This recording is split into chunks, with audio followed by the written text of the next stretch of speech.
जरा सोचिए, एक बड़ी दावत की तैयारी है, 100 लोगों के खाने का इंतजाम है और अचानक 200 मेहमान आ जाएं, क्या होगा? यही हाल कुछ कुछ हमारे देश का हो रहा है, लेकिन बहुत बहुत बड़े पैमाने पर। और इसका समाधान है 2027 की जनगणना। ये सिर्फ एक गिनती नहीं, बल्कि भारत का भविष्य बदलने वाला एक बहुत बड़ा कदम है। सीधी सी बात है, खाना कम पड़ जाएगा और आधे मेहमान भूखे रह जाएंगे। और ऐसा क्यों हुआ? क्योंकि अंदाजा ही गलत था कि कितने लोग आने वाले हैं। अब इसी को देश के लेवल पर सोचिए। भारत सरकार 140 करोड़ लोगों के लिए योजनाएं बनाती है। स्कूल, अस्पताल, राशन, सड़क, बिजली, सब कुछ। लेकिन हम एक बहुत बड़ी गलती कर रहे हैं। 16 ये सिर्फ एक नंबर नहीं है, ये भारत की प्लानिंग में एक बहुत बड़ी चुनौती का प्रतीक है। जी हाँ, 16 साल। आज भी हमारा देश 2011 की जनगणना के डेटा पर चल रहा है। जरा सोचिए, 2011 में जो बच्चा पैदा हुआ था, वो आज वोटर बन चुका है। तब से अब तक देश की आबादी में लगभग 25 करोड़ लोग जुड़ चुके हैं और हमारी सारी नीतियां वो पुराने डेटा पर ही बन रही हैं। तो चलिए इस मुद्दे की तह तक जाते हैं।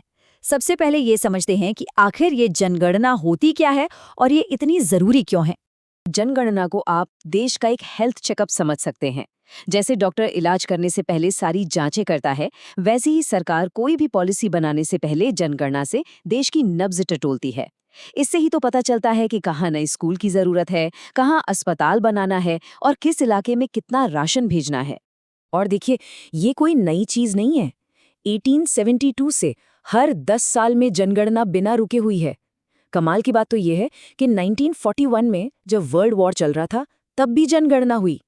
लेकिन 2021 में इतिहास में पहली बार ये सिलसिला टूट गया। अब 6 साल की देरी के बाद ये जनगणना 2027 में होने जा रही है। लेकिन 2027 की जनगणना सिर्फ एक और गिनती नहीं है। इस बार ये एक डिजिटल क्रांति लेकर आ रही है, जो इससे पहले की सभी जनगणनाओं से बिल्कुल अलग बनाती है। सोचिए, पहली बार कोई कागज का इस्तेमाल नहीं होगा। जनगणना करने वाले कर्मचारी, जिन्हें हम प्रगणक कहते हैं, एक मोबाइल ऐप का इस्तेमाल करेंगे। डेटा भरा और तुरंत डिजिटल सिस्टम में अपलोड हो गया। और सबसे बड़ी बात, इस बार देश के नागरिक खुद घर बैठे अपनी जानकारी जमा कर सकते हैं। इसे कहते हैं स्वगणना या सेल्फ इन्यूमरेशन। बस सेंसस की वेबसाइट पे जाना है, मोबाइल नंबर से लॉगिन करना है और अपने घर का फॉर्म भरना है। ये पहली बार हो रहा है जब देश के आम नागरिक को इस पूरी प्रक्रिया में सीधे तौर पर शामिल होने का मौका मिल रहा है। डिजिटल होने से भी ज्यादा इस जनगणना में एक और बहुत बड़ा बदलाव है।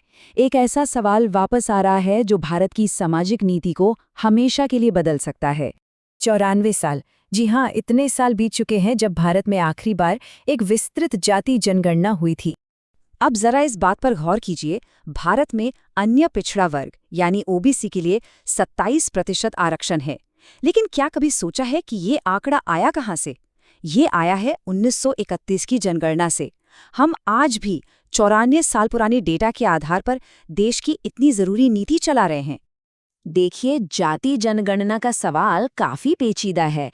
एक तरफ जो लोग इसका समर्थन करते हैं, उनका मानना है कि इससे सही लोगों तक सरकारी योजनाओं का लाभ पहुंचेगा और नीतियां ज्यादा न्याय संगत बनेंगी। वहीं दूसरी तरफ कुछ लोगों को ये डर है कि इससे समाज में जाति को लेकर तनाव बढ़ सकता है और आरक्षण की सीमा बढ़ाने की मांग भी उठ सकती है। इसका एक छोटा सा उदाहरण हमें हाल ही में बिहार में देखने को मिला।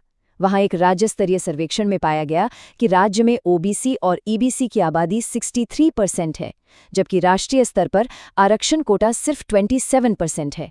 इससे पता चलता है कि असलियत और मौजूदा नीतियों में कितना बड़ा फासला हो सकता है। तो अब सबसे जरूरी सवाल पर आते हैं, ये सब एक आम इंसान की जिंदगी पर कैसे असर डालता है? जवाब बहुत सीधा है। हमें जो राशन मिलता है, हमारे बच्चों के लिए जो स्कूल खुलते हैं, हमारे इलाके में जो अस्पताल बनता है, यहाँ तक कि सड़कें और मेट्रो, ये सब जनगणना के आंकड़ों के आधार पर ही प्लान होता है। अगर डेटा ही पुराना और गलत है, तो योजनाएं कैसे सही होंगी? और इसका सीधा असर हर एक नागरिक पर पड़ता है। ये एक सीधी सी बात है।